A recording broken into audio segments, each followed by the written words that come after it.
Κύριοι συνάδελφοι, καλημέρα πάλι. Να συνεχίσουμε με τις διαλέξεις. Είναι μια σειρά διαλέξεων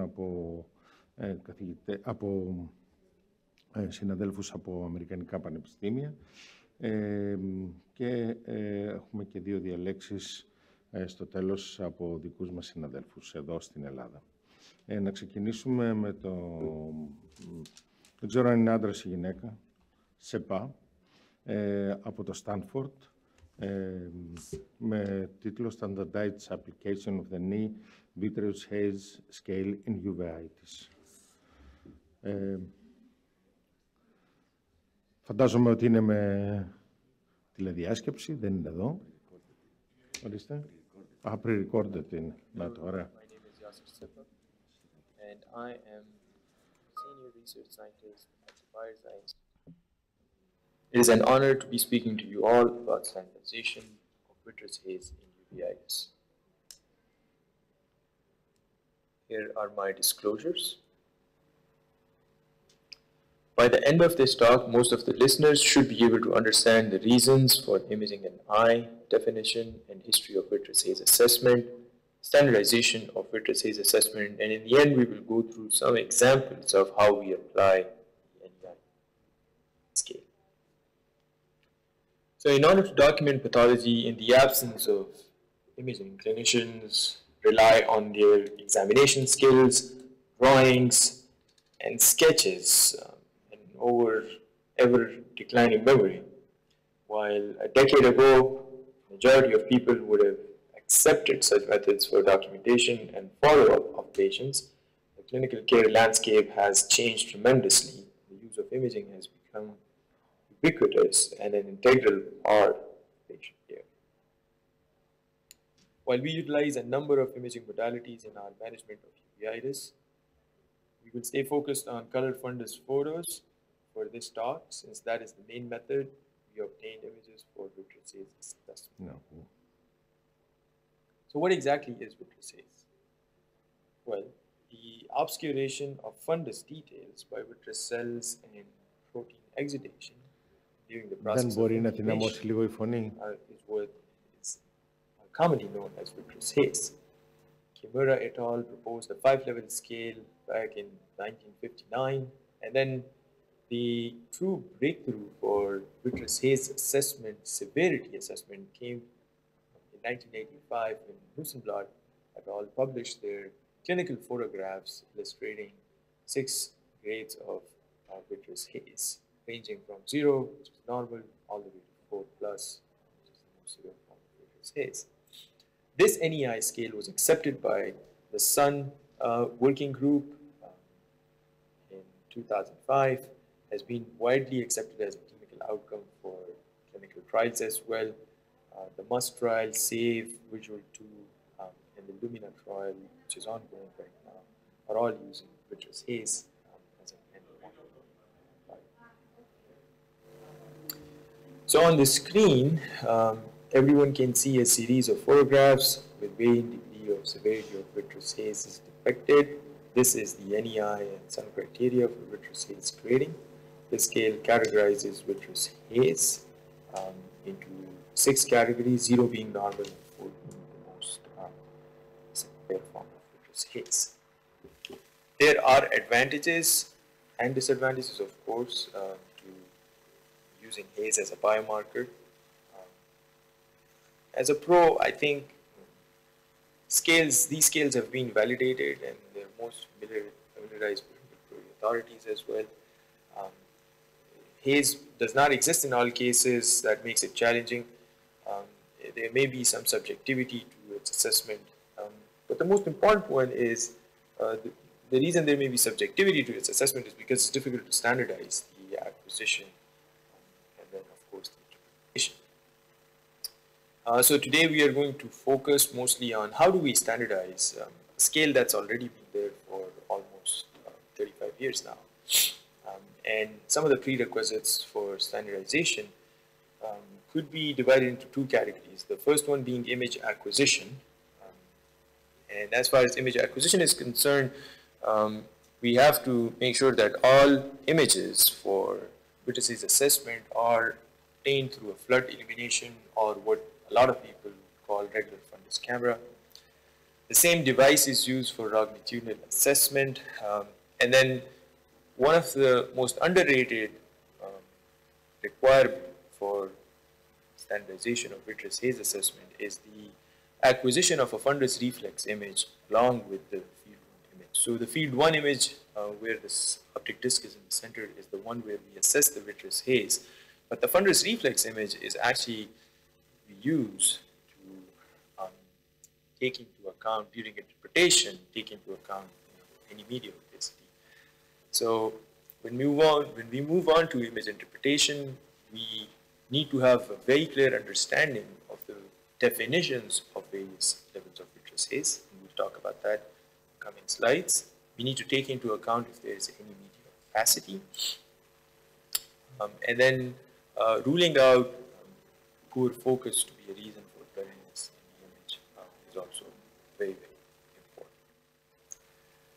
So why do we take a fundus reflex image? The reason we take it is to document two things. Number one, is the eye adequately dilated? Is enough light going in and coming out of the eye to give us a good, clear field of view and a view of the optic disc where we could make our assessments? And then the second one, if the eye is not dilated enough, is there any good red reflex? And as you can see in this example, although the recommended is 6 millimeter pupil, this case is 3.5, but we can see, not sure if everyone can appreciate, but on the screen I can see very good red reflex. That means any assessment that we make should be reliable. Now on the left, we can see an image of an eye where we have almost pinpoint pupil and no red reflex, and that makes the vitreous haze assessment in this particular eye very challenging. Not enough light is going in, so the image is going to be underexposed and there will be blurriness. But that's not because there is vitreous haze, it's just because not enough light is going in. And then on your right, we have an eye that is dilated, but there is severe media opacity, and that will also impact vitreous haze assessment. So that is why it is extremely important that when we are administering the NEI scale, we take a fundus reflex image for the purpose of quality control and later on guiding our image assessment or interpretation. So the original manuscript for the standardization of vitreous haze was published in 1985, and while we may be familiar with these set of images, they also provided definitions for each grade that unfortunately are not widely utilized, and instead we tend to compare our impression on examination with the standard photographs hanging on the wall in the clinic. What were those definitions? So if on a field 1 image we cannot see the optic nerve head, and it is completely obscured, that would be termed as a 4+ vitreous haze. As soon as you start seeing some shadows of the optic nerve head or the shadows of the vessels, at that point you can no longer call it 4+ and it becomes 3+, although it is still very, very blurry, but you now know where exactly are you looking at within that eye. 2+ allows better visualization of the vessels, and that means as soon as you start seeing these first and second degree vessels, you now have moved from 3+ to 2+. 1+, of course, not just allows better visualization, but you could actually see definition of both the optic disc and the vessels surrounding the optic disc. You could potentially draw a line around the boundary of the optic disc, and that would mean that the severity is 1+ in that particular eye. This is an example on the right the right eye, it could, since we can see the boundary of the optic disc and we can see the definition in the vessels, that would be termed as 1 plus. However, in the left eye, we have the optic disc is obscured, but we could still see the vessels, and that would make it, since we don't have definition of the optic disc, and in certain cases we have lost definition of or we cannot visualize the vessels, that would make it a 2 plus vitreous haze. We should also keep in mind that vitreous haze can fluctuate, which is a good thing because that means that with treatment there's potential to go down, or in terms of progression could potentially increase. So this is an eye. If you focus on the right, on the image on your right side of the screen, the optic disc and the vessels are they are blurry. It would be around 1 plus. However, a month later after treatment, you can appreciate how the definition of the vessels and of course the optic disc has come back and has returned.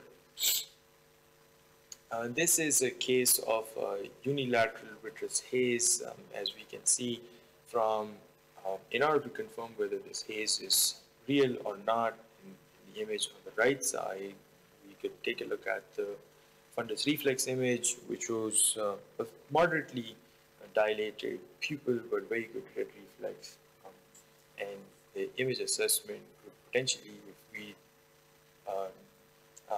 if we apply the definitions where we can see the optic disc, so it cannot be 4 plus. We can see the vessels, so it cannot be 3 plus either.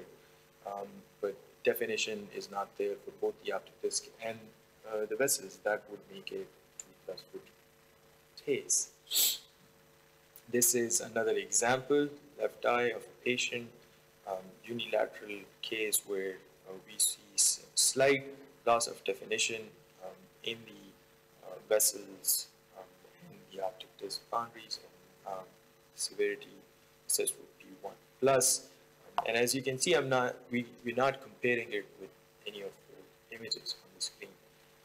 We could just apply the definition and come to a reasonably precise vitreous haze severity.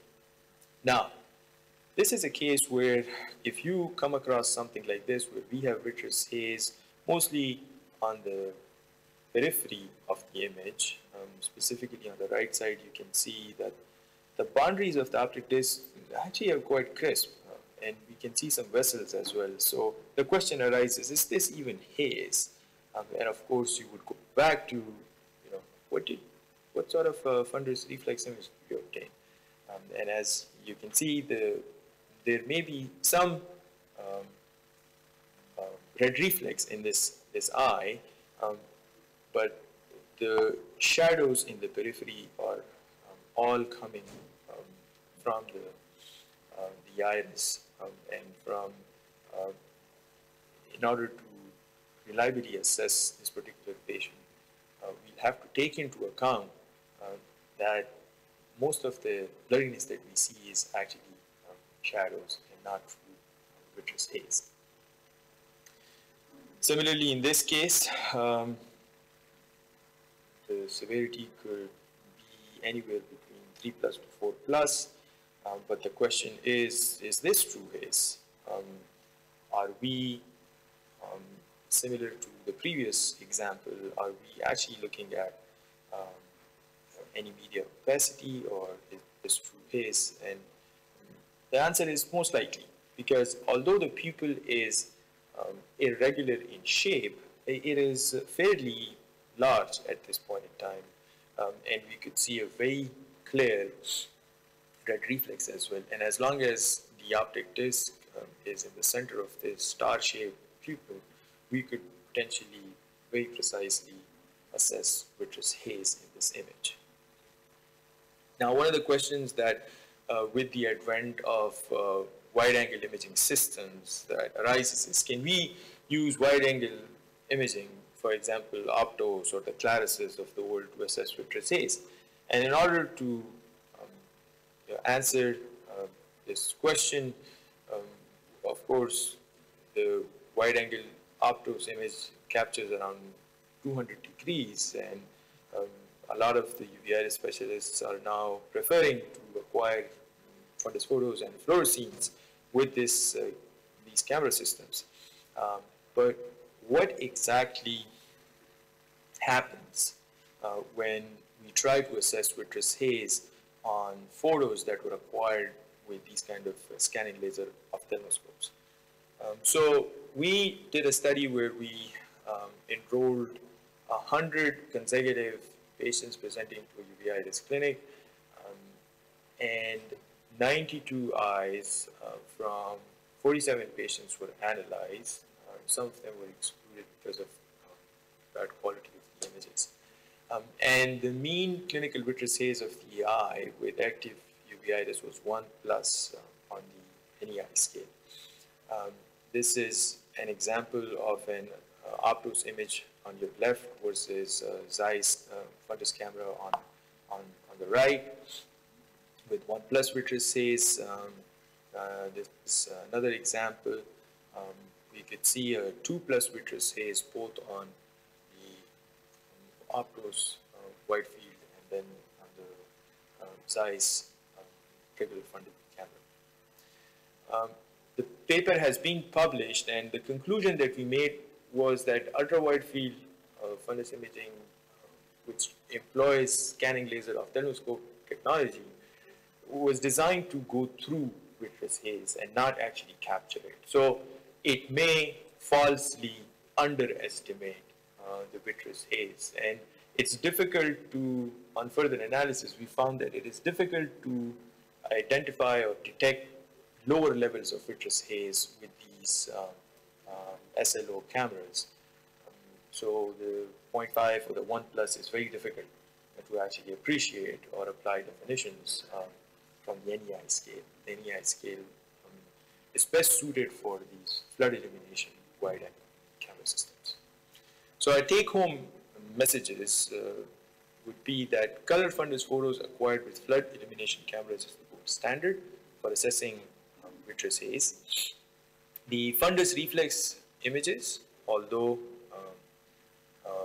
not required in the original manuscript, are vital for ruling out media opacities and other confounding factors that could impact vitreous haze severity assessment.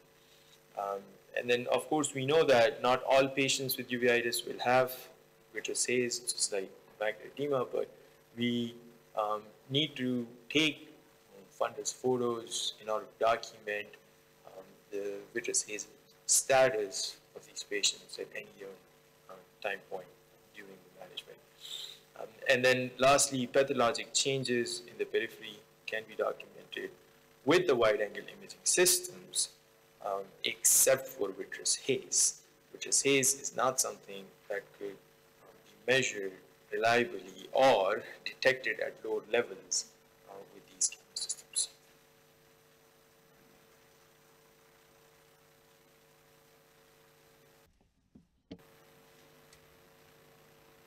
Φαντάζομαι ότι δεν υπάρχουν ερωτήσεις, αλλά και να θέλει. Οπότε προχωράμε στον επόμενο. Ορίστε. Α, είναι εδώ. Υπάρχουν καθόλου ερωτήσεις? There is no questions. Thank you very much. Thank you. Okay, next speaker.